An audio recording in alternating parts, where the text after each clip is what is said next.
Hoje é um dia diferente das demais terças-feiras. É bom lembrar isso, porque às vezes as pessoas se esquecem. Hoje nós não faremos nem atendimento individual, a não ser o caso de necessidade. E também as pessoas que vieram pela primeira vez, nós solicitamos que venha num outro dia. Nós temos 12 reuniões aqui, reunião a semana inteira. Há dia que não tem. Sábado, domingo, então, tem 3 reuniões cada sábado. Então, não vai faltar reunião. Hoje nós, então, reservamos esse dia, o que foi denominado EPED, é o Espaço Permanente de Estudos Doutrinários. Na verdade, eu já dei 26 cursos aqui, e só eu que falo. Eles criaram, foi criado um grupo, esse EPED, justamente para que haja participação de todos. Aqueles que julgarem interessante participar, com alguma ideia, com algum questionamento, tudo direitinho. Então a gente seleciona alguns temas espirituais e a gente estuda esses temas aqui, procurando aprofundar da melhor maneira possível. No nosso caso, no meu caso, são vários expositores, né? No meu caso, eu escolhi aquele o Evangelho Eterno, chamados capítulos condensados. São 333 capítulos condensados. Como o próprio nome está dizendo, é capítulo condensado, é uma condensação. Então, são capítulos sintetizados, né? São compactados, digamos assim. Então, é preciso extrair o valor fundante, qual é o tema principal de cada um dos capítulos, e a gente analisar. Se é uma síntese, a gente tem que fazer o quê? A análise, entender essa síntese. Então, nós escolhemos alguns capítulos iniciais, né? Na última EPED que eu fiz,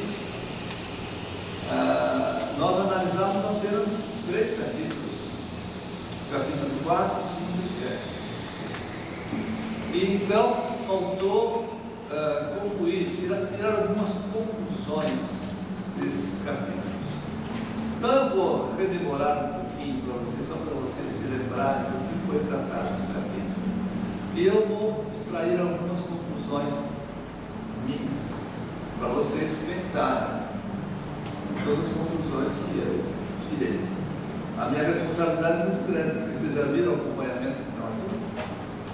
Eu vou assumir essa responsabilidade, sempre assumi, nunca me furtei. Bom, então é assim. O capítulo 4 que nós já examinamos, eu vou apenas fazer um voo de passo, assim, uma explicação assim, rápida do que se tratou, para eu dar a minha conclusão, ou as minhas observações. É o seguinte: nesse capítulo, nós, vamos dizer assim, o destaque, o highlight, o destaque, a ideia que se destaca é a da infalibilidade, que ele fala, da infalibilidade. Ninguém pode se declarar infalível. Ele está se referindo naturalmente à infalibilidade do Papa. E nós fizemos um estudozinho, não é? Até chegar à infalibilidade do Papa. Nós mostramos direitinho como é que as coisas chegaram ao ponto, não é? De todos os países se tornarem Estados-nações. A Itália era uma colcha de retalhos, fragmentada em regiões, e houve um movimento revolucionário no sentido de unificar a Itália. A Alemanha também era unificada. Essa época, que época foi? 1850 e pouco. Na verdade, a guerra que eu tenho participando foi de 1861 a 1870. 61 a 70. A Alemanha também estava unificada, com o Bismarck e tal. Eram duas regiões importantíssimas, mas que não haviam se convertido em Estados-nações. Então, quando os revolucionários, só para lembrar para vocês, quando os revolucionários conseguiram conquistar todas as regiões unificaram a Itália, sobrou o quê? Roma. Então, obviamente, eles teriam que fazer de Roma a capital da Itália. Acontece que Roma era a capital do Sacro Império Romano. O Império Romano caiu e a igreja tomou conta de Roma, era toda Roma.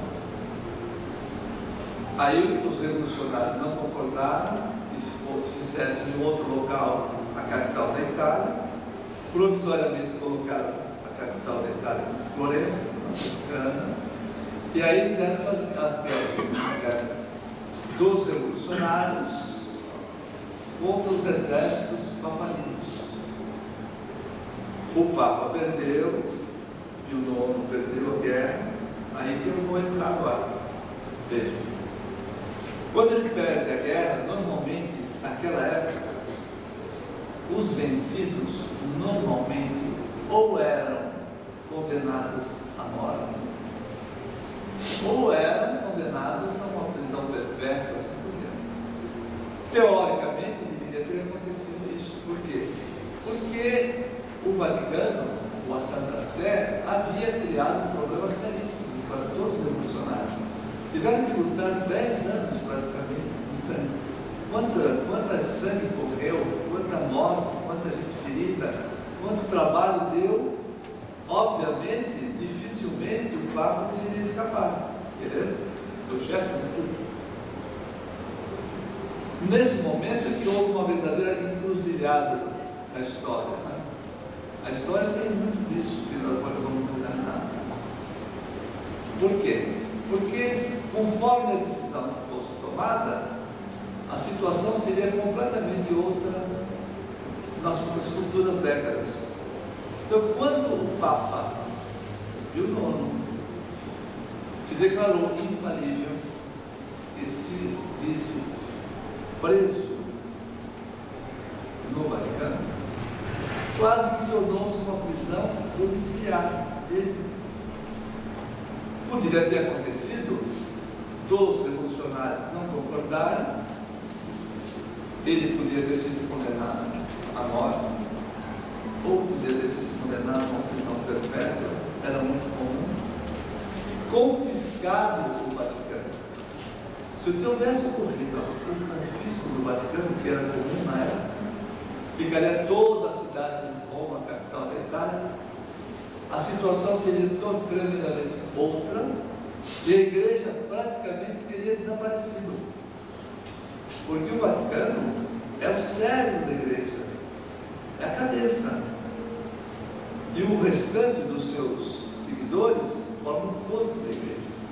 Um corpo sem cérebro, mal.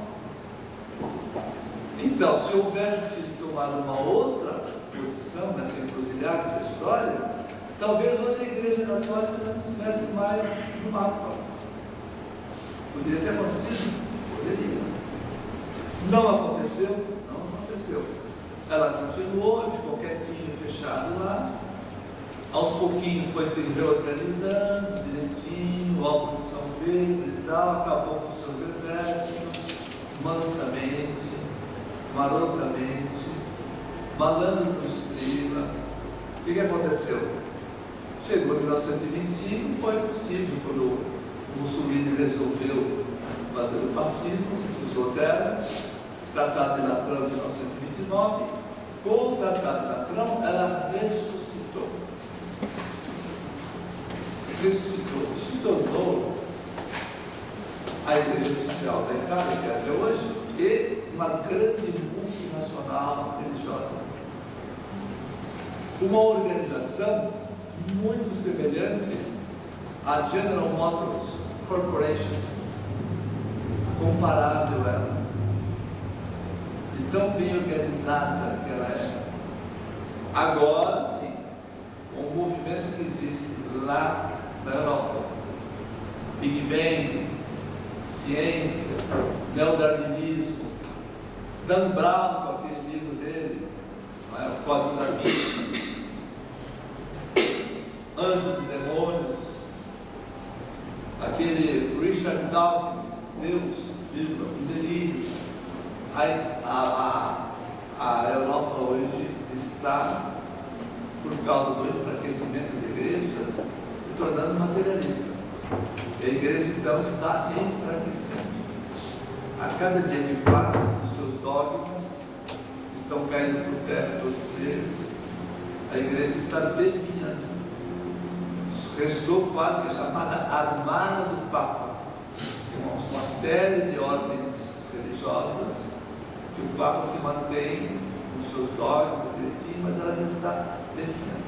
Bom, então, a respeito da falibilidade do Papa, uma das conclusões que a gente pode tirar é essa que eu acabei de dizer. Poderia ter se extinguido. O outro capítulo que nós examinamos foi o capítulo 5. E aí a ideia básica, a ideia destacada desse capítulo diz respeito justamente ao problema do fato de os judeus não terem aceito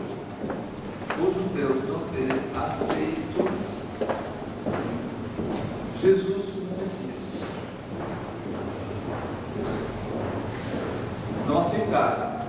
Naquela disputa que houve entre Jesus e Barrabás, se tivesse escolhido Jesus, e se Jesus tivesse sido o Messias, praticamente o Sinédrio estaria sendo enfraquecido, o judaísmo praticamente iria desviar, se Jesus tivesse sido reconhecido Messias pelo povo judeu, ao invés de ter sido Barrabás e o Sinédrio, aquele choque entre os essênios e o Sinédrio.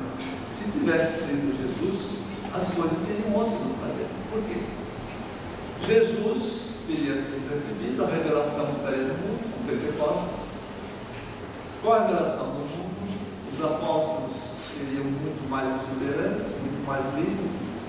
E se também, se no século IV não houvesse aquele imperador romano fundado a Igreja Católica, não houvesse, e as coisas caminhassem naturalmente dentro do chamado cristianismo, a Idade Média não seria a Idade das Trevas.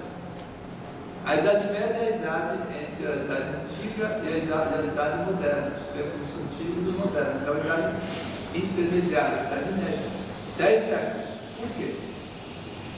Ao invés de ficar nas mãos da igreja que comandou tudo, que fez o chamado constantinismo. Cruz de Constantino, cruzadas, vamos conquistar terras para a igreja, no sacro do Império Romano, guerras à vontade, ao invés de constantinismo, ou melhor, ao invés de cristianismo, virou constantinismo. Ao invés de teocentrismo, virou católico-centrismo. Por quê? Porque tudo foi centralizado nessa instituição romana. Nada acima da igreja, nada fora da igreja, nada contra a igreja. Tudo na igreja, tudo pela igreja. Fora da igreja não há salvação. É heresia. Heresia é crime. Crime é calabouço, morte, na fogueira, etc. Ao invés então de trevas, seria a idade das luzes. Se fosse realmente o cristianismo, o teocentrismo e as luzes, o que aconteceria? A Idade Média seria a idade das luzes. Vejam que esses dois acontecimentos, a não aceitação de Jesus como Messias e a criação, a instituição da igreja romana, e acontecendo tudo aquilo, aconteceu com o constantinismo. Jesus foi sufocado. Toda a doutrina de Jesus foi sufocada. Virou guerras, constantinismo, virou católico-centrismo ou religio-centrismo, e idade das trevas. É assim que os historiadores, que qualquer historiador classifica a Idade Média desse jeito. Seria outra coisa. Seria cristianismo, teocentrismo, tudo centrado em Deus, que é a época das luzes. Aí os tempos modernos seriam outros. Fatalmente esse religiosismo teria acabado, porque todo o cristianismo estaria praticamente no planeta. Esse mestre, quando estava encarnado, dizia: se não fosse essas deturpações terríveis, muitos de nós já estaríamos cristificados. E não haveria apocalipse. O apocalipse vai haver por quê? Por causa desses dois acontecimentos: a não aceitação do Messias e a criação dessa instituição poderosa, que era um império romano, ressuscitado, virou guerra, etc. Trunca a revelação, trevas no mundo, para consertar isso agora. Então, essa é uma outra encruzilhada da história. Duas encruzilhadas que nós não tivemos sorte. Esse planeta, a nossa demografia planetária, não teve sorte. Se tivesse acontecido diferente, hoje o planeta estaria numa maravilha, não estaria essas corrupções todas, não haveria essas mazelas todas, não haveria crimes, homicídios, sequestros, latrocínios, máfias de todo tipo. Por quê? Porque abafaram a revelação, e quando abafam a revelação e intervêm nos seus planos, fica a humanidade cega, órfã do mundo espiritual, e dá o que deu, Apocalipse. Precisa haver uma faxina daquelas. Perceberam isso? Então, duas conclusões, uma do número 4 do capítulo condensado, outra do número 5. Nós analisamos aqui. Uma outra conclusão diz respeito ao capítulo 7, né? Nós verificamos que lá nesse capítulo ele fala que Elias, aquele espírito que viveu 10 séculos antes de Jesus, Elias, o presbítero, depois venceu a reencarnação de João Batista, que foi o precursor e tal. O Elias, depois da deturpação que houve, o Elias deveria voltar no corpo dos novos corpos e restaurar tudo. Mas, como Jesus disse, falou quando estava falando para ele, fazendo aqueles ensinamentos, ele dizia: muitas coisas tenho ainda a vos dizer, mas vós não podereis entendê-los agora. Mais tarde, quando Elias vier de novo, restaurará toda a verdade que estava deturpada. E ele diz assim, nesse capítulo, que o Elias veio restaurar em 3 encarnações fundamentais. Teve várias, basicamente 3. João Hus, na República Tcheca, que havia escrito pela obra Igreja, como é que é o nome da igreja? Esqueci o nome da obra do João Hus. Bom, daqui a pouco eu lembro. Essa obra que ele escreveu, deixou tudo, o Vaticano, tudo, deu aquela revolução toda dos hussitas, e o João Hus foi sacrificado. Como o Martinho Lutero via e o João Hus, deu a reforma da igreja, a revolução protestante, aquela coisa toda. Então, a primeira encarnação foi o João Hus. A segunda encarnação importante foi Kardec, já depois da Revolução Francesa. Separou o Estado da igreja, bonitinho, República Francesa, os 3 poderes de Montesquieu, legislativo, executivo, judiciário, bonitinho. A igreja perdeu todo o poder, os seus bens foram confiscados na França. A França queimava muita gente. Tem uma chamada Câmara Ardente, na época do Francisco I, da Catarina de Médici, noite de São Bartolomeu, as perseguições aos huguenotes, toda aquela história sangrenta que a igreja tinha, lá na França, acabou, porque ela perdeu todo o poder. Então, foi possível, em 1804, o Elias voltar, um novo corpo, que havia sido Jones, veio a ser Kardec. O Kardec fez o trabalho que fez. Em 15 anos, com 50 aos 65 anos, ele realizou toda a codificação, todos os métodos. E, em obras póstumas, ficou dito que ele não terminou o trabalho e que viria um novo corpo em outras condições na Terra do Cruzeiro do Sul, terminar a restauração do seu trabalho, não somente iniciado na Cruz. Bom, agora que vai surgir a encruzilhada, outra encruzilhada. Quando ele vem para o Brasil, reencarna no Brasil em 1910, junto com o Chico Xavier, que era o Dante Alighieri, todo mundo sabe, ele veio para restaurar tudo. Ele teve uma formação autodidática, ele não fez universidade nenhuma. Teve uma cultura própria dele, com a inteligência que ele tinha. Com 16 anos, ele escreveu já o que fizesse no batismo do Espírito Santo, a primeira obra dele. Depois nunca parou mais. E com essa idade, ele fundou o Centro Espírita São Pedro e São Paulo, na rua Barão do Paranapiacaba, aqui em Travessa da Praça do Século.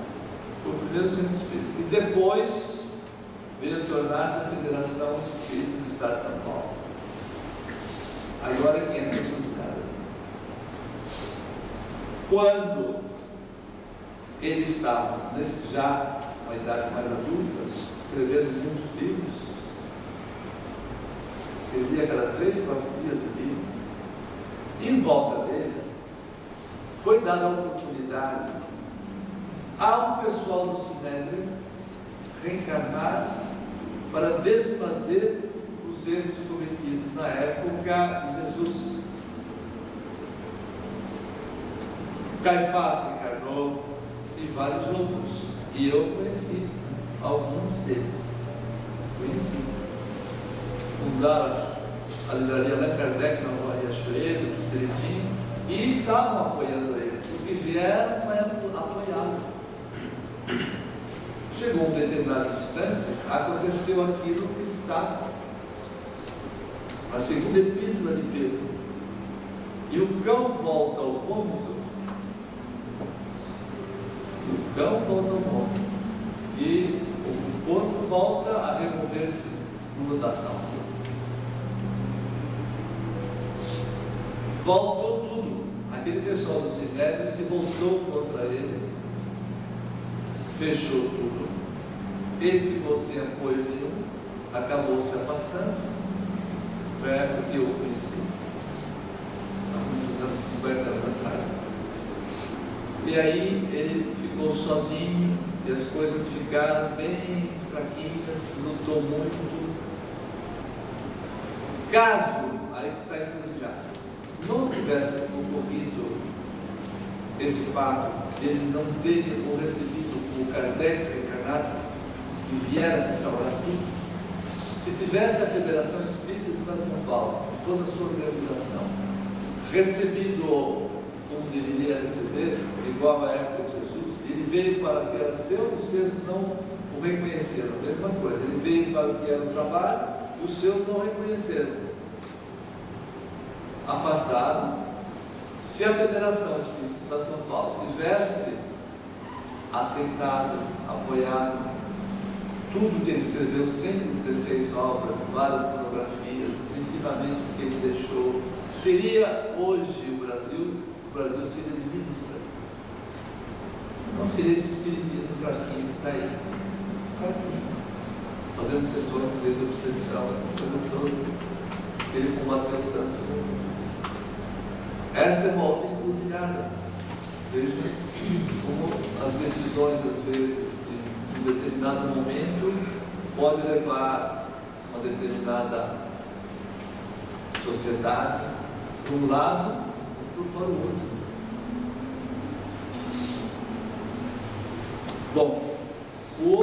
Bom, eu acho que eu já analisei 3, são esses 3, né?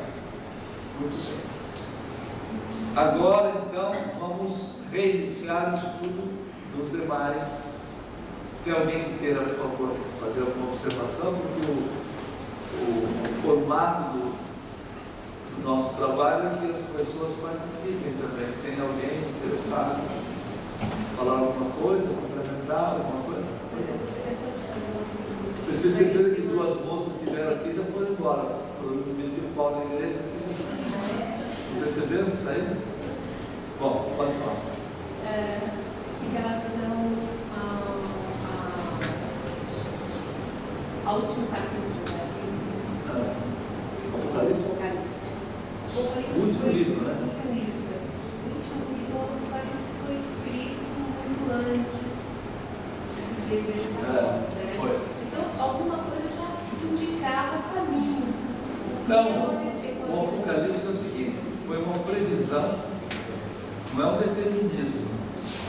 Não é determinismo. Todas as profecias não são deterministas, são profecias que já estavam verificando em função do comportamento da humanidade que iriam acontecer. Podem reparar que a Bíblia, do começo ao fim, do Gênesis ao Apocalipse, desde o Velho Testamento ao Novo, está cheio de profecias. Todas as profecias aconteceram. Todas. Falta só essa. Lamentavelmente, só falta o Apocalipse. Não é o determinismo. Eu acreditava que as profecias iam ser realizadas mesmo. Não. Poderiam não realizar. Poderia não acontecer. Mas, conforme já o comportamento que haveria dos seres humanos, da sociedade e tal, infelizmente está acontecendo. Está acontecendo mais uma vez.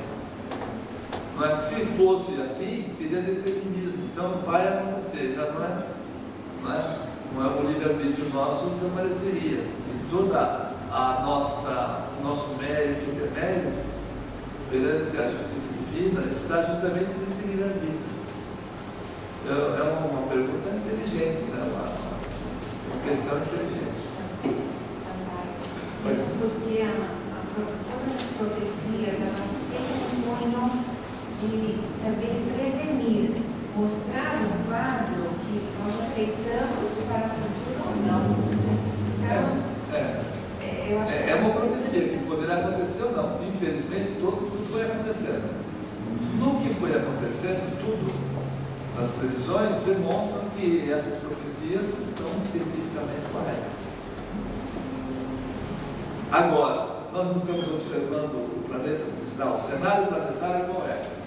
Só, olha bem, da década de 90 para cá, as catástrofes no planeta aumentaram 400%. Sempre houve terremotos, maremotos, vulcões, etc. Sempre houve. E a história registra. Mas, de 90 para cá, 400% aumentou tudo. Tsunamis, El Niño, os vulcões que estavam paradinhos, calminhos, já estão tudo aí soltando lavas, né? Desabamentos em vários locais, inundações, quantas inundações, então a coisa aumentou muito. A gente que diz assim, bom, mas acontece que antigamente, antes da era eletrônica, nós não sabíamos, talvez estivesse acontecendo e nós não sabíamos, porque a era eletrônica agora caracteriza-se pela instantaneidade das comunicações. Mas não é bem assim. Sempre houve, mesmo que chegasse mais tarde a comunicação, havia comunicação, só que não era instantânea, como agora. Acontece um fato agora em qualquer lugar do planeta, a gente liga a televisão, está lá, porque a eletrônica está aí. Mas mesmo assim, mesmo que não houvesse sem a eletrônica, passados uma década ou 2 décadas que fosse, nós já saberíamos. Então o levantamento feito científico é correto, as conclusões são corretas. Nós já estamos no Apocalipse. Olha, se tivesse sido aceito Jesus, como eu falei, e que a época da Idade Média seria a época das luzes e não das trevas, e que a humanidade já estaria com outro nível, Jerusalém Celestial já teria sido alcançada, como estava no Apocalipse, Jerusalém Celestial, não é? Não haveria Apocalipse. Seria um maravilha. Poderia ser. Não é verdade? Então vejam que esses acontecimentos são muito importantes. E, lamentavelmente, na encruzilhada da história, sempre torceu para o lado negativo para nós. Né? Se fosse ao contrário, nós estaríamos bem hoje. Todo mundo podia ser Cristo já. Já estaríamos libertos dessas reencarnações difíceis que tem, no mundo de expiações. Vamos ter que passar por tudo isso aqui. Em grande parte, porque nós fazemos parte integrante de toda essa comunidade, toda essa sociedade. Temos as nossas culpas, provavelmente. Né? Bom, mais alguma? A pergunta que eu tinha feito para o Luciano era justamente isso: se já era previsto a falha do ser humano, porque já existia a previsão do Apocalipse. Agora, isso está acontecendo na Terra. Existem outros mundos superiores, uma outra vivência. Superiores e inferiores. Sim. Esses mundos, eles passaram por algum tipo de assim também? Houve o Apocalipse para eles? Uma pergunta maravilhosa. Olha bem. No universo todo, temos que raciocinar assim. Primeiro, existe uma inteligência absoluta, uma essência divina. E nós aqui na Terrinha, entendendo a Terrinha como um cisco cósmico, chamamos Deus. Mas ele não tem nome, ele é o que é. Mas quando nós temos que nos referir a ele, o problema da referência, nós falamos Pai Divino, falamos Deus. Esse mestre dizia, é melhor chamá-lo de princípio único. Eu sou o Senhor teu Deus, não há outro Deus, não é isso? É o princípio único. Não confundir ele com os demais, né? Nem com Jesus. Tem religiões que dizem assim, Deus, Jesus, Deus. Não, Jesus nunca se disse Deus. Ele sempre se disse o enviado de Deus. Ele diz assim, ide pregar. Quem nos receber, a mim recebe. Quem a mim recebe, recebe aquele que me enviou. Olha bem. Por que me chamas tu bom? Bom, só Deus o é. Vim de meu Pai e volto para o meu Pai. Eu e o Pai somos um, porque ele é um Cristo, uno. Cristo, a palavra grega, quer dizer um. Então, esse princípio emanou todo o universo cósmico, visível, e o universo anímico, invisível, espiritual, por emanação. Então, existe a chamada lei dos 9 estados. De Deus tudo parte, de Deus tudo movimento, para Deus tudo volta. Como é que parte de Deus? Deus é o primeiro estado de Deus, essa essência divina. Quando ele passa a emanar centelhas divinas, ele passa a emanar luz divina. A luz divina é o segundo estado de Deus, por condensação, para formar os mundos, para mostrar que é uma simetria no universo. Todos os mundos são formados da mesma maneira e tem toda a engrenagem da mesma maneira. Entendendo o mecanismo do universo, a gente entende tudo. Quem não tiver uma visão cósmica não evolui. Fica preso aqui o ciclo cósmico. Entendeu? Então, o segundo estado de Deus é a luz divina. Aí a centelha divina vem estagiando, vem descendo. Há uma descida. Depois da luz divina são energias. Depois das energias são éteres. Tudo começa. Depois de éteres são substâncias. A quintessência. O ectoplasma é a matéria quintessenciada. Entendeu? Substâncias. Depois de substâncias, o que? São gases, vapores, líquidos e sólidos. Pronto, está a crosta da Terra. Entendeu a crosta da Terra? Além dos 9 estados, está formada a crosta da Terra. Depois que formou a crosta da Terra, o reino mineral, o que acontece? Aí começa a escalada evolutiva, tá certo? A centelha veio descendo, vai escalando no reino mineral, Do reino mineral passa para o vegetal, do vegetal ao animal, dos animais, o parênteses eréticos, a opinião ambiental e tal, e o ser humano biverticalizado. Entendeu isso? Todos nós somos produtos da terra-mãe, materialmente falando. A centelha divina veio estagiando. Tá certo? No começo, no reino mineral e no reino vegetal, são chamados de automatismos inconscientes. No reino animal, é quase instintiva. Quando atinge a biverticalidade, em que as circulações cerebrais estão prontas, é a fase intelectiva volitiva. O que quer dizer isso? Intelectiva porque passa a entender a realidade que o cerca, e volitiva, que passa a se autodeterminar de acordo com esse entendimento. Aí passa a ser responsável, passa a ter o seu perispírito, os 7 chakras. Aí vai a escalada evolutiva, reencarnações, reencarnações, reencarnações. Vai desabrochando o quê? As virtudes divinas que têm estado latente, tornando-as patentes. É um processo de auto-verificação. Então o problema não é de salvação, como as religiões ensinam. Basta ter fé, salva. Não é assim, não é salvação, é desabrochamento.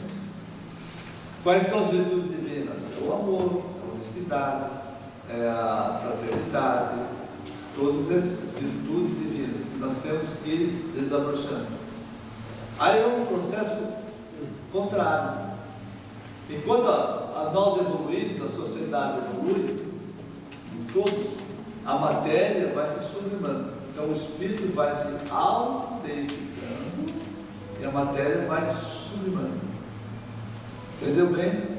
Vou dar um exemplo. Hoje, a Terra, hoje, o nosso planeta, fez assim, aconteceu tudo isso. Teve a sua infância espiritual, está na fase final, crepuscular, da juventude espiritual. São ciclos, são eras. Agora, o que está acontecendo? Nós poderíamos evoluir direto, uma evolução linear. Mas por tudo isso que nós acabamos de falar, que fizeram com Jesus, etc., o que está acontecendo? Nós vamos ter que passar de um ciclo para outro, de uma era para outra, da juventude para a maturidade, que tem que evoluir, através do quê? De uma faxina, de uma profilaxia.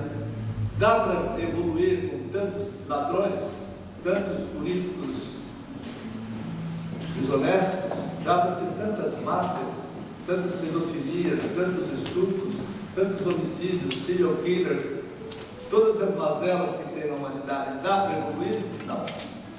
Haverá o quê? Uma separação de cabritos e ovelhas, como Jesus previu, que é uma profecia de Jesus.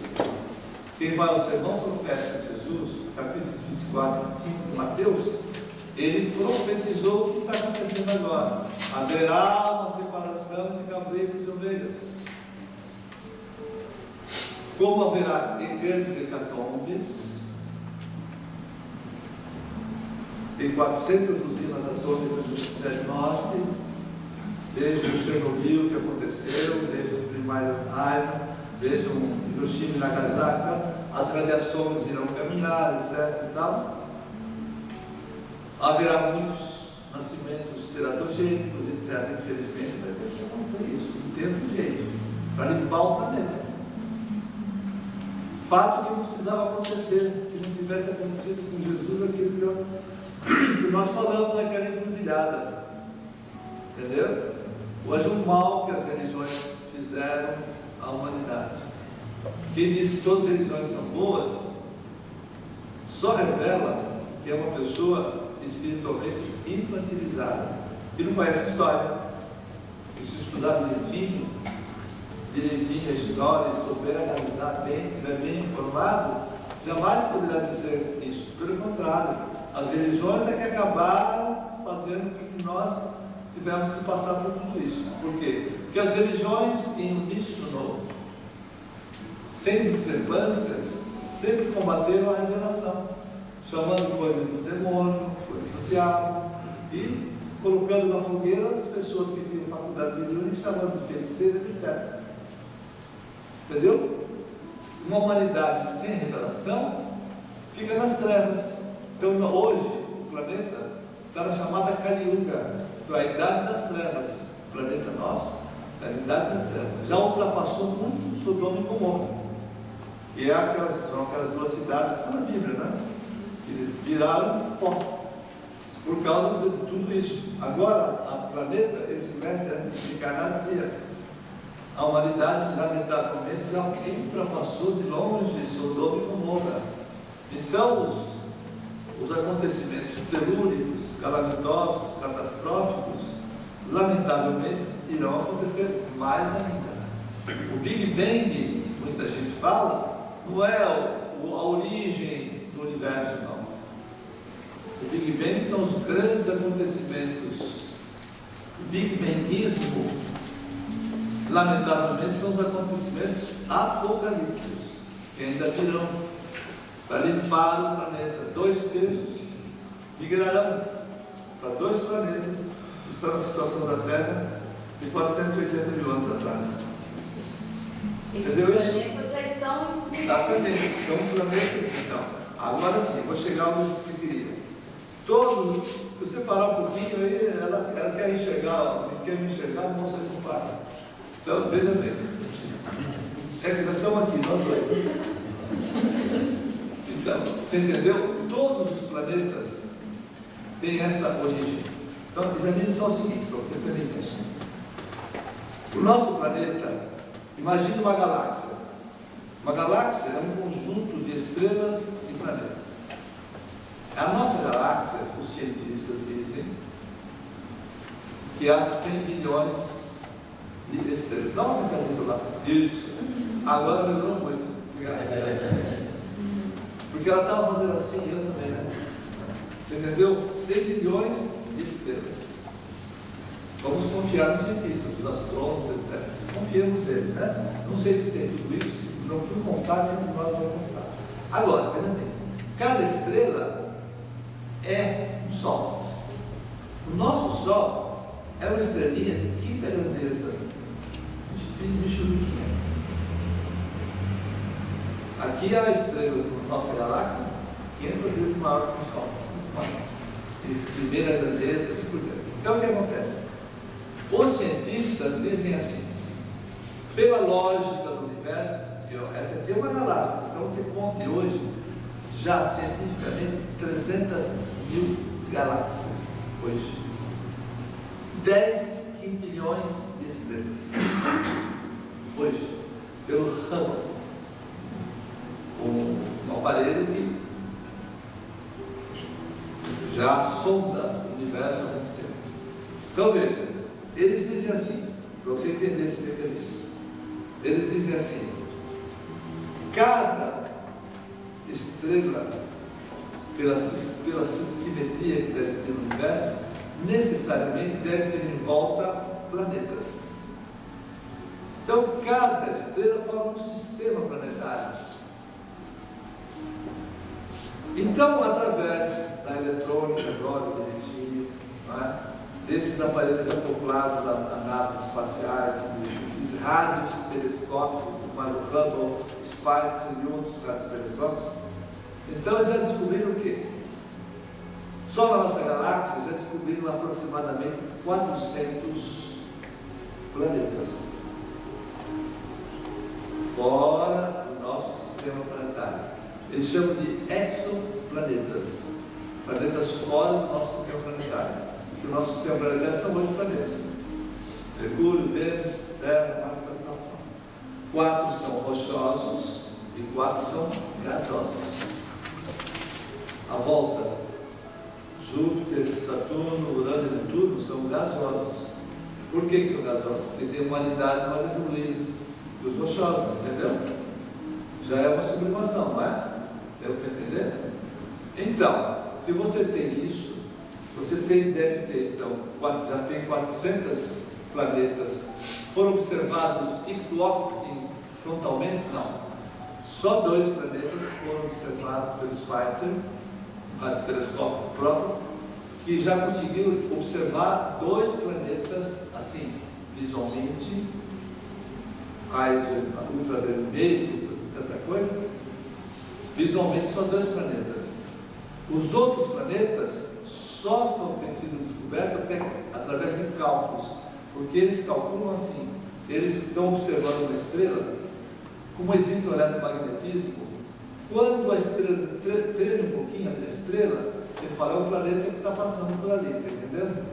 Aí eles fazem os cálculos científicos deles, com essa parafernália eletrônica toda, e verificam o seguinte: quase todos esses planetas são do tamanho de Júpiter para cima. E Júpiter é 140 vezes maior que a Terra. Você está entendendo isso? Então, há muitos planetas menores, muitos planetas maiores, que estão para ser descobertos ainda. Por isso que esse mestre disse assim: o homem descobre aos poucos o que em Deus está eternamente descoberto. Na medida que o homem avança rumo ao cosmos, ele está avançando cientificamente rumo ao quê? A verdade. E Deus é a verdade total. E nós somos verdades relativas. Então não há nenhuma discrepância, nenhuma divergência entre a ciência e Deus. Os cientistas estão fazendo coisas equivocadas. Até comentei hoje de manhã com a Carol aqui. Há 4 ou 5 anos atrás, a revista Planeta me entrevistou. Nessa entrevista, eu falei justamente isso que eu estou falando agora. Deus é ciência total. A nossa ciência é a ciência relativa. Na medida que o homem, cientificamente, vai descobrindo novos instrumentos, cada vez mais vai sondando o universo, cada vez mais ele vai se aproximando do quê? Do infinito todo. E Deus é o infinito todo. O que a ciência é confundir Deus com os religiosismos infantis que tem. Todas essas religiões são de fabricação humana. Jesus nunca disse: buscai uma religião e ela vos libertará. Nunca. Buscai a verdade e a verdade vos tornará livres.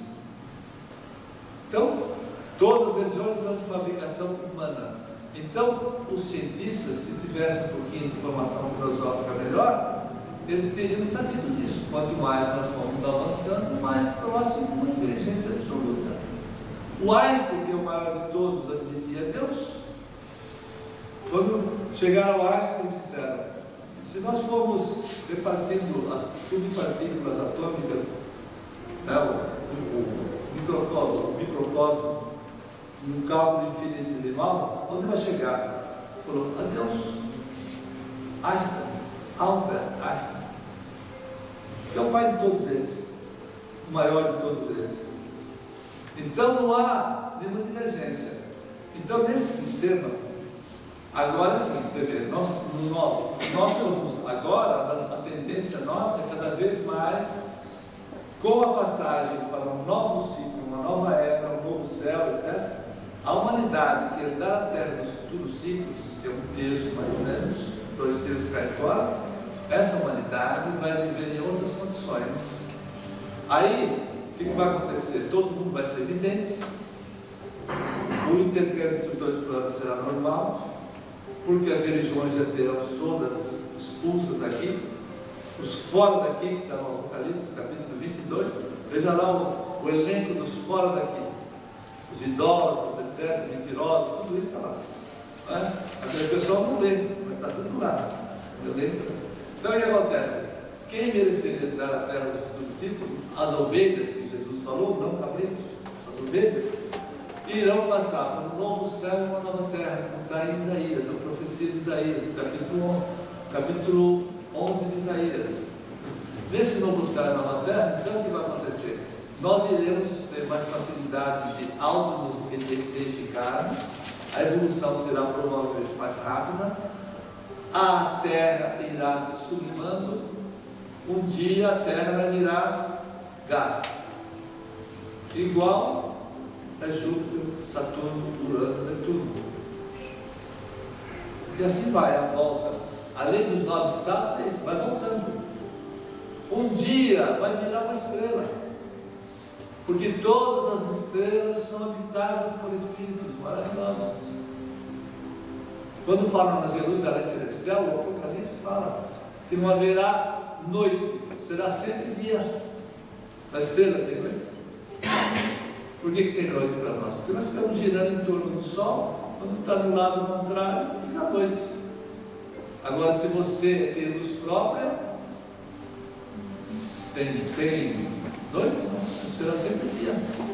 E depois dessa volta, a centelha se cristifica, se liberta de tudo, se torna uma, torna-se ubíqua, está em toda parte, e aí o processo da chamada providência divina, a chamada comunidade crística, há bilhões e bilhões e bilhões de Cristos no universo todo. Porque a chave iniciática é a seguinte: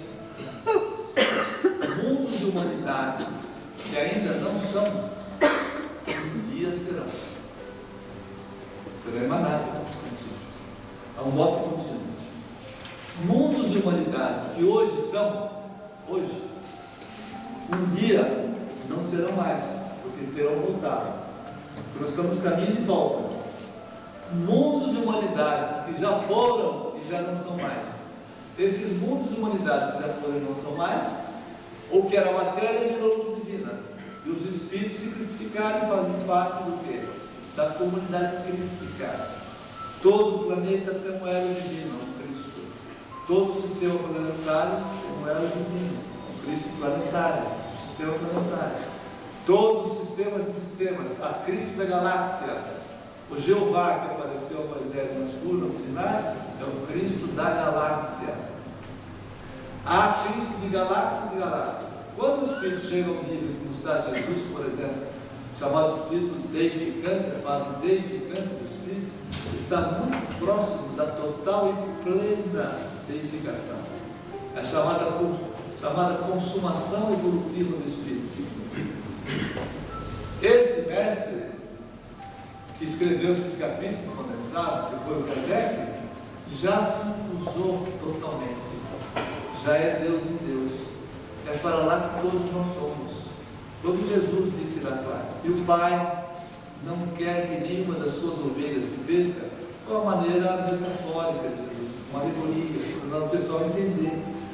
Todos nós saímos do princípio, nós tivemos essa queda, estamos no caminho de volta, estamos voltando, através de múltiplas reencarnações, desabrochando todas essas virtudes divinas.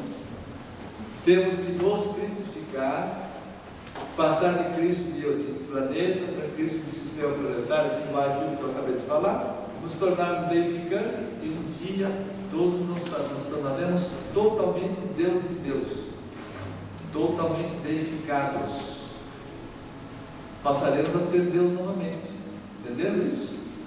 Essa é a chave iniciática que no passado, entre os esoteristas, chamados cenáculos fechados, o símbolo era uma cobra mordendo o rabo.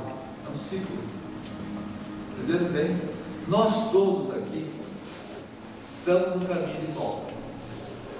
E cada um será aquilo que se fizer. Cada um de nós será juiz em causa própria.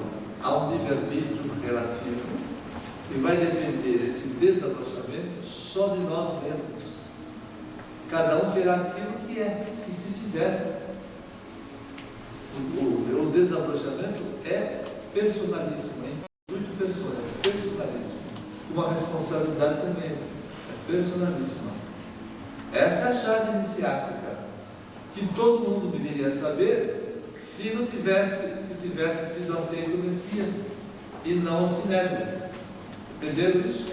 Como é grave, gente? Vejam como é grave. Vejam como o judaísmo hoje não vai ter sossego, não tem sossego, porque cometeu esse grave erro histórico e está esperando ainda o Messias. Passados 2000 anos, o Messias não veio.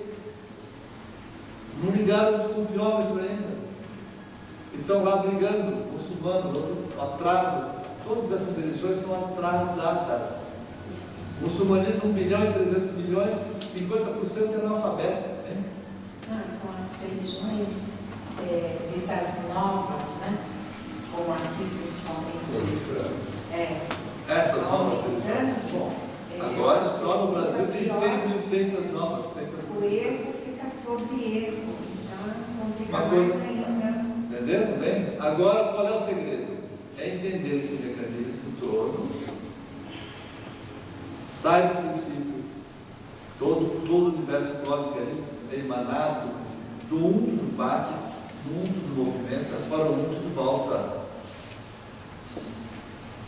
Entenderam bem?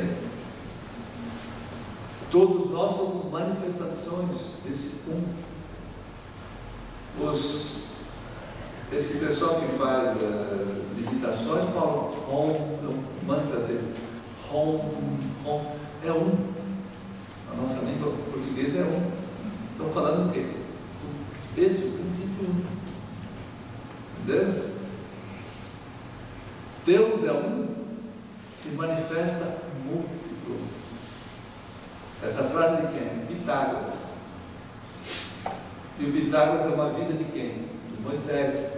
É uma vida de quem? De João Batista. É uma vida de quem? Do Kardec. É uma vida de quem? Desse mestre que escreveu os capítulos condensados.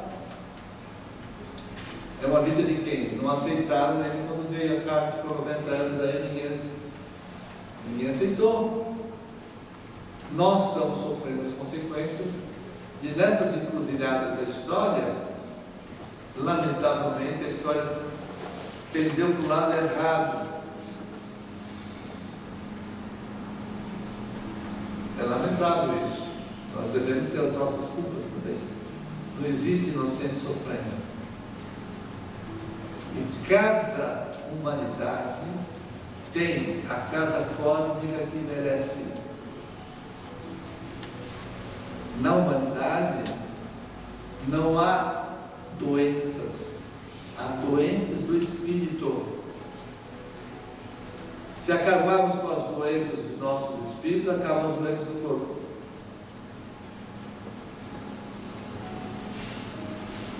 Então, essa é a chave, esses capítulos todos. Tem mais alguém que queira falar? Obrigado pela pergunta. Assim deu chance. Quem mais? Só uma perguntinha. O senhor estava falando sobre as encruzilhadas. Fundamentado em que a Federação Espírita de São Paulo... Fala bem alto. O senhor estava falando das encruzilhadas, né? A Federação Espírita de São Paulo. Isso. Fundamentado em que ela não apoiou o Oswaldo Polidori? Justamente porque o que eu acabei de dizer. Na Federação Espírita, reencarnaram aquele pessoal do Sinédrio Antigo, Caifás, Anás, todo aquele pessoal. Eles dominaram a Federação. E voltou, como eu falei, o cão volta ao ponto, e a porta, eu falei porco, mas é a porta. Por quê? A porta não voltou a se revolver no lamaçal, que é uma tendência a voltar a ser aquele que foi. Lamentavelmente, eles fizeram tudo para destruí-lo. E não fizeram tudo para destruir Jesus? Quem é que entende o Sinédrio naquela época? Pegar Jesus, fazer o que fizeram com Jesus. Jesus não fez mal para ninguém, só fez o bem, só curou pessoas, só ensinou o bem, só fez coisas maravilhosas. A despeito de tudo isso, o que eles fizeram? Não fizeram aquilo com Jesus? Vieram agora, fizeram a mesma coisa, só que não crucificaram, não é nada, mas bloquearam. Então continua a vaidade, o poder, a ganância do ser humano. Por isso que Isso não são virtudes, são vícios. Não. ser humano tem aqui. Nós temos virtudes divinas em estado latente. Se nós não desabrocharmos as virtudes divinas, nós podemos desabrochar o contrário, os vícios antidivinos. O que prepondera no mundo hoje, ao invés de ser as virtudes divinas, são os vícios antidivinos. Por isso que nós estamos nas trevas. E por essa razão atrai tudo. Uma humanidade trevosa, pela vibração escura, a coloração áurica do nosso planeta é uma coloração áurica amarronzada com alguns pontinhos luminosos. Característica de mundo atrasado espiritualmente. Olha o mundo como está. O cavalo amarelo do Apocalipse, esse lado econômico aí que está balançando, a Europa está balançando tudo. Tá? Compreendo aquela pergunta anterior, mas na federação, eu desconheço, então gostaria de saber o que motivou, deve ter havido divergências em relação. Sim, acontece o seguinte: toda vez que o mestre vem, o tamanho dele, eles achavam que ele era um escritor condoreiro. O que quer dizer isso? Ele se uma livraria, editava as obras de quem? Do Chico Xavier. As obras do Chico Xavier também são obras maravilhosas com relação ao coração, muito amor. O amor venceu, há 2000 anos atrás, 50 anos depois, 400 obras maravilhosas. Doutrinariamente, não tem o tamanho que tinha ele. Então, eles chamavam o seu Oswaldo de um escritor condoreiro. Todo mundo sabe que é o condor. Existem as águias, e a maior das águias é o condor. É aquele que atravessa os Andes, de norte a sul e tal, em alturas terríveis, altas, né? Então, porque todo escritor condoreiro, eles achavam que estavam muito acima das obras do Chico Xavier, e eles queriam e disseram: se a humanidade não está entendendo nem as obras do Chico Xavier, que um dia eu perguntei a ele: olha o nível desse Emmanuel, desses espíritos, André Luiz, etc. Ele falou: terceiro céu, uma das primeiras faixas. Por quê? São espíritos muito bons, que descrevem a vida naquele céu deles, o nosso lar, etc. Eles não fazem parte da mensageria divina. São espíritos avulsos.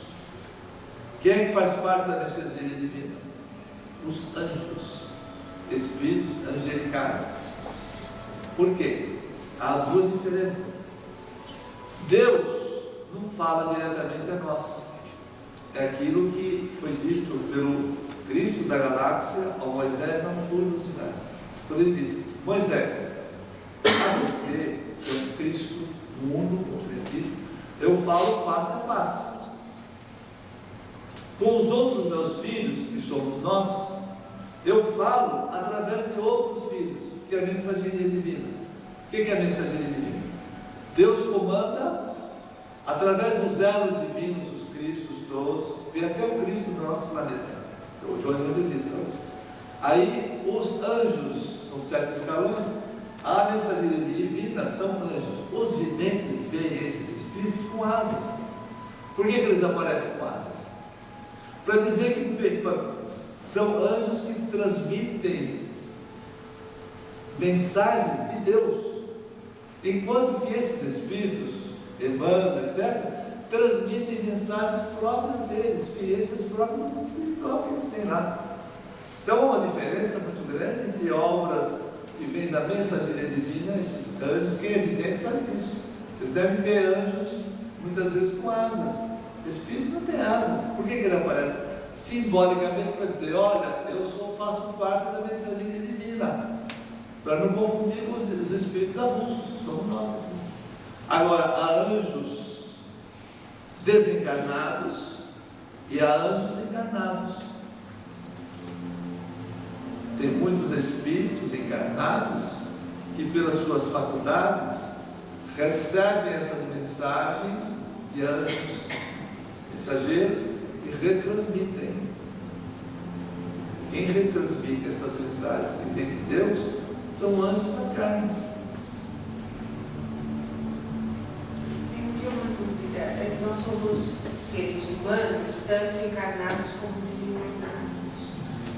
E os anjos, eles são seres humanos ou é uma evolução Não, são paralela? espíritos. É uma evolução, sim, mas não deixa de ser. Um dia eles já foram Não, humanos, eles né? são, é uma evolução paralela. Há espíritos que são selecionados para pertencer à mensageria divina. Já tem tamanho espiritual, claro. Não é para qualquer um. São espíritos grandes. Muitos de vocês aqui podem desencarnar e pertencer à mensageria divina do outro lado. Pode acontecer. Quem sabe? Entendeu?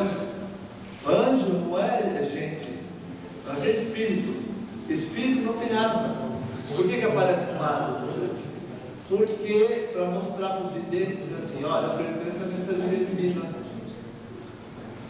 Quando o vidente vê outros espíritos não tem asa, ele fala, não é da mensageria divina. Eu imagino que seja isso. Entendeu bem? É um símbolo, um simbolismo. As igrejas fazem o seguinte, põe uma criancinha lá com uma asazinha, vai lá, caminhando com um andor lá de barro, estável e tudo mais, fica lá aquela criancinha, anjinho, não sei o quê. Isso é ridículo. Infantil, procissões, tanta coisa. Ou não? Infantilizando todo mundo. Não farás imagens quaisquer para adorar, ficam carregando. E todas as religiões, quase de uma maneira geral, têm seus símbolos assim, tal. E isso tem que acabar. Porque a verdade vem de dentro de cada um de nós. A verdade não vem com mostras exteriores. Cada um tem a verdade dentro de si. Então é preciso meditar, imergindo, realizando uma introspecção. E dessa meditação ir buscando as chaves do universo, conhecendo o universo. E conhecendo o universo, vamos conhecer Deus. Tem uma poesia desse mestre que ele diz a respeito de Deus. Ele diz assim: meu livro, o livro de Deus, é o infinito. O livro de Deus é o infinito. É nele que eu habito. Falando Deus, falando, digamos assim, sendo filtrado por ele. Que todos os Cristos filtram Deus. Quando Jesus, que é um Cristo, o nome de Jesus era Jesus de Nazaré, porque antigamente era o prenome do local de onde morava, não é? Paulo de Tarso, da cidade de Tarso. Então Jesus de Nazaré, o Cristo. Cristo não é nome, é grau evolutivo. Então todos nós um dia seremos Cristos. Depois de Cristo de planeta, se vai embora. Até um dia nós voltarmos a ser novamente Deus em Deus. Agora, não confundir com o budismo. Só um minutinho. Não confundir com o budismo. O que o budismo diz? Já ouvi gente que me perguntou isso, então vou aproveitar para vocês dar essa informação. O budismo diz assim: Deus é tudo. Amém? Até aí, tá? Todos nós somos como se fosse Deus num oceano, vamos dizer assim, uma comparação no oceano. Todos nós somos gotículas do oceano.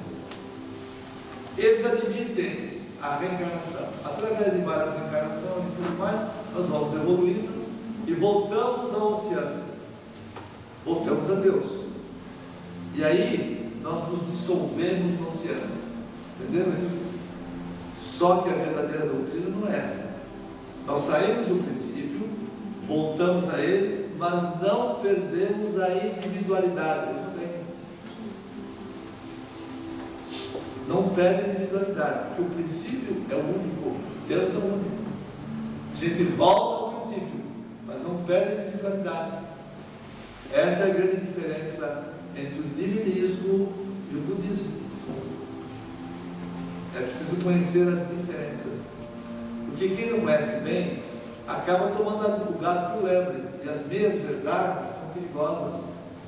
As pessoas erram muito quando sabem só meia verdade. Tem que conhecer a verdade por inteiro para não errar. Tem muita gente confundindo um espírito deificado com o próprio princípio. Ainda que ele esteja dentro do próprio princípio, seja Deus e Deus, ele não se confunde com o princípio. Se um dia Deus deixasse de emanar, veja bem, tudo sai dele, emana dele, faz todo o circuito, voltou para ele, falou, não emano mais, acaba o universo. Se ele nada tivesse emanado, só existiria ele. Ele é o que é. Não tem passado, não tem futuro. É o eterno presente. E aí?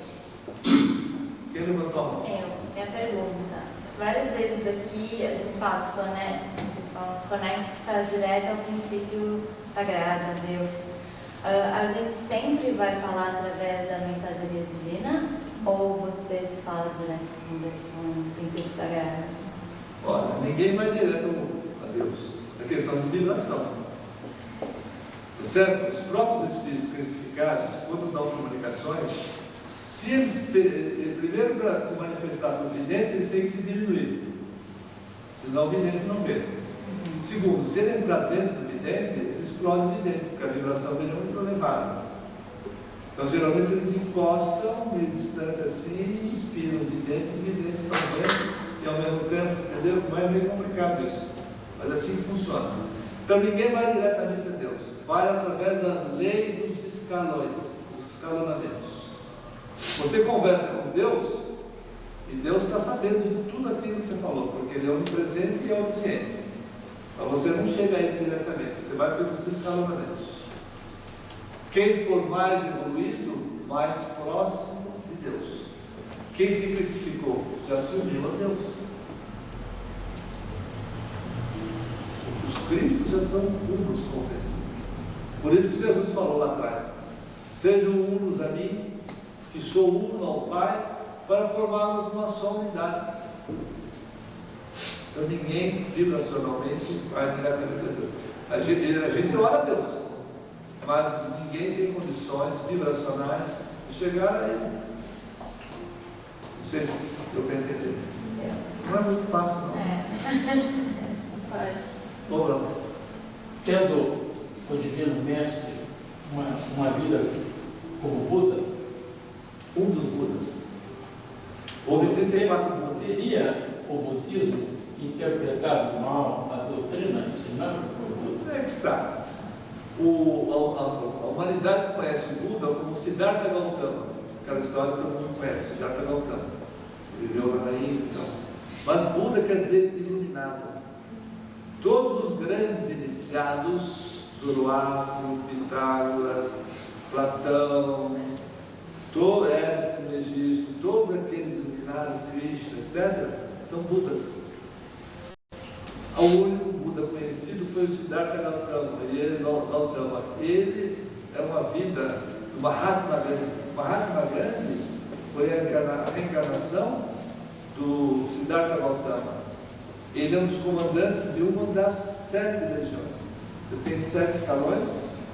Um dos escalões é comandado pelo Siddhartha Gautama, que foi Buda. Mas ele não tem o tamanho que tem o Zoroastro, entendeu? Buda apenas quer dizer iluminado. Por que o budismo interpretou mal, então? Porque o homem é que nem tradutor das coisas. Tradutor e traditor. Quem traduz sempre traz um pouco. E aí? Suzana? É só um comentário só nessa questão do oceano. Se for ver cientificamente, mesmo no oceano é formado por átomos. E cada átomo não perde sua individualidade. Tem os átomos de hidrogênio, oxigênio. Sim. Então, assim, É uma for ver- comparação que eles fazem. É claro que Deus não é um oceano. nunca... As pessoas precisam ser visualizadas, né? Porque a nossa concepção ainda é muito pobrezinha. Então eles procuram visualizar para as pessoas neófitas assim, comparem Deus como se fosse um oceano, uma coisa. E nós somos gotículas dele. Nós saímos dele e um dia nós voltaremos a ele. Aí quando nós voltarmos a ele, nós não ficamos individualizados, nós nos desmanchamos dele. Vira o nada, é o niilismo. Vira nada. Esse mestre escreve numa obra dele assim, a esse respeito. Tantas reencarnações, tantos sofrimentos, tantas dificuldades, para depois virar o nada? Não perde a individualidade. Entenderam bem? Passa a ser luz, glória e poder. Deve ser uma coisa maravilhosa ser Cristo. Deve ser algo assim. Sabe? Aqui no resto do chão, nós pequenininhos aqui, temos. Mas deve ser uma coisa espetacular. Olha, eu tinha programado tanta coisa aqui, no fim eu fiquei só naqueles 3. Mas foi bom, né? Certo? Vamos 5 para as 10, eu vou. Olha, no fim eu programei, tem tanta coisa para falar. Vamos no próximo. Mandar essa outra semana, na outra vez, acho que já é o grau. Estou frustrado. Programei tanto papel.